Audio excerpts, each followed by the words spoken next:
Okay, so this week was supposed to be the start of the second batch of videos from Alton Towers. So the first batch, which I filmed in October last year, they've all been released and uploaded, and I was supposed to be during a certain time period getting some videos for the second batch.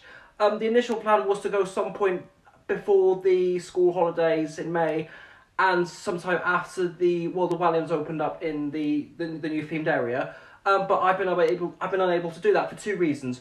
One, because of bad weather conditions, and they were just saying like, no, can't go there. And also the queues, despite the weather, were just absolutely horrendous. Like, because with the time span, I would not be able to get everything I would want to and all the videos I would want to film in the time span with the queue times. Like, I'm keeping an eye on the queue times at the moment, and I will be going back when they have quietened down. Hopefully when the park opens from 10 to 4, queues would have been a lot quieter, and I will be able to get more ride time rather than waiting in line. Because even though the park is open for short, I'm just doing it with my button up, sorry. Even though the park is open for a shorter time period, but surely I can get on more rides than I can in a 10 to 6 or 10 to 8 or even maybe longer than Scarefest hours. Like, Sean Evans from Lift Hills and Frills managed to get on Nemesis 56 times during a 10 to 4 p.m. period, sorry. During a 10 a.m. to 4 a.m. period, 4 p.m. period, sorry. Let me try that again, sorry. Sean Evans from Lift Hills and Frills managed to get on Nemesis 56 times, if I recall correctly, between 10 a.m. and 4 p.m. So, hopefully later on in June, I might have to do this at some point after the Mardi Gras event. But just, this isn't obviously the reason why I'm making this video, so I'm just going to finish this off with, if I don't have anything for next week, like if I'm not able to get to Alton Towers in the next week or so, I will have another filler video, which will probably be my Alton Towers Flat Rides wishlist, but this one is about the future of Retrosquad and the stuff I want to talk about. If it's uncertain for me when I'll be able to get back to Alton Towers, I will try and think of some other filler videos, like I may get a couple of vlogs from Western Supermare Grand Pit and Breen Theme Park, just for filler until I'm able to get back to Alton Towers. But for now, let's just focus on the topic of this video. So, I'm sure most of you who have clicked on this video will be aware of the Retrosquad campaign at Alton Towers. So at the start of the 2021 season, they brought in some temporary flat rides from different showmen across the country. For example, we have had the Super Trooper, which has been brought in from David Irvin, which is rethemed to Funk and Fly. We have had the Jumper Jumper, which is a Sartori Roto Techno, owned by Freddie Jr. and David Stokes. That has been rethemed into Mixtape, which I'm not really a fan of the name, if I'm being honest, because I saw on the Retrosquad trailer that Jump Around, surely that would have been a better name, because I feel like Mixtape would have suited something more like an Orbiter or a Extreme Orbiter or something like that. But anyway, the other ride was Roller Disco, which is the Thunderdome Waltzer owned by John Collins, and that is the first place that ride has appeared anywhere in the UK ever. And honestly, I cannot wait to see that thing out of Alton Towers and on the UK travelling circuit, because that thing should be absolutely phenomenal, and I just cannot wait to see what that machine has to offer when it goes on to the UK fun fairs. There was one other ride that's not a part of the Retrosquad campaign, and that is Fabio's Flabulous Fandango, which is a bit of a tongue twister, I will admit. Now that is the PWS Sizzler, and that is brought in by George Burrows. Regarding the future of these 4 temporary flat rides in the park, what will that particularly be? Now, the thing I will say is that no matter what the outcome, and unless something does change after recording this video, they will all be leaving the park after the 2021 season. Now, the reason for this being is because they have been contracted to do the one single season. This is just a thing that Alton Towers are trialling out, bringing in some temporary flat rides for crowd control due to the COVID-19 pandemic. And if I'm being honest, I do feel like this is a massive eye-opener for Alton Towers, and it's the wake-up call that this park has desperately needed. Because for years now, visitors of the park have been saying that Alton Towers needs more flat rides.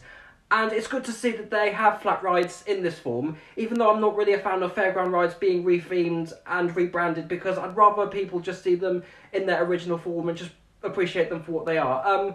It's also the same for me with the case at Hyde Park Winter Wonderland, because I'm not really a fan of rides or fairground rides being rethemed, because I just wish that they'd just be left in their original form so that people can experience them and witness them in their original and, usual glory. Didn't really know where I was going with that, sorry. But the thing is, with the Retrosquad, is that when the 2021 season does come to an end, it's been reported around that the rides will be leaving the park at the end of the 2021 season and return to the Showman's Yard, because fairgrounds, when this season does finish, don't normally open at this time of year. In fact, there's not as much as they usually are. There are some bonfire events and some winter events.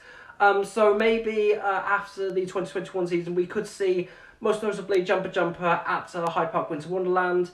No word of where, for example, the Super Trooper might be at Winter Wonderland. I would actually like to see that Super Trooper at Hyde Park Winter Wonderland, if they can fit enough space there. Although the planning for that has been released recently, but we'll just have to wait and see where things go from there. In terms of what could go in the spots of the Retrosquad Rides, if, for example, the pandemic does continue and the restrictions may need to continue for whatever given reason, hopefully that won't be the case, because I really want restrictions to be lifted at some point this year, because there is a lot of stuff I'm really, really missing, and it's been, what, 2 years now? With so many events and stuff that I do outside the theme parks. I've been missing so much, and I just really want to see people again. But if the Retrosquad campaign were to continue, perhaps maybe we could see some different lineup of rides. Not exactly sure what could go in the spots, but it would be interesting to see if the Retrosquad campaign does continue and will be brought onto more different rides if for any given reason it needs to continue for maybe the 2022 season. But hopefully that won't be the likely case. But going back to the wake-up call I was saying earlier, I do feel like that this is what Alton Towers has realised, that yes, we do need more flat rides, because these rides have proven to be very, very popular. Because some of these rides have been getting queue times from at least 15 minutes to roughly about an hour and a half, I'd say. Well, at least that was how it looks when I did check the queue times throughout the holiday season this time around. So I do feel that maybe after the 2021 season, Alton Towers will look into installing some permanent rides. Hopefully they will invest some money into this, because there are a lot of rides I would like to see at the park, most notably some UK first and some examples the UK has never seen before, because as these temporary fairground rides, they're not owned by the park, they're just being hired out from the showman that they are owned by. So as the longer these rides are at the park, the more it is actually costing the park money in rental costs. So just in case I don't get any videos from Alton Towers within the next week, I will make a video next week talking about my Alton Towers flat rides wish list, even though I have mentioned one of them already, but I will elaborate more on that.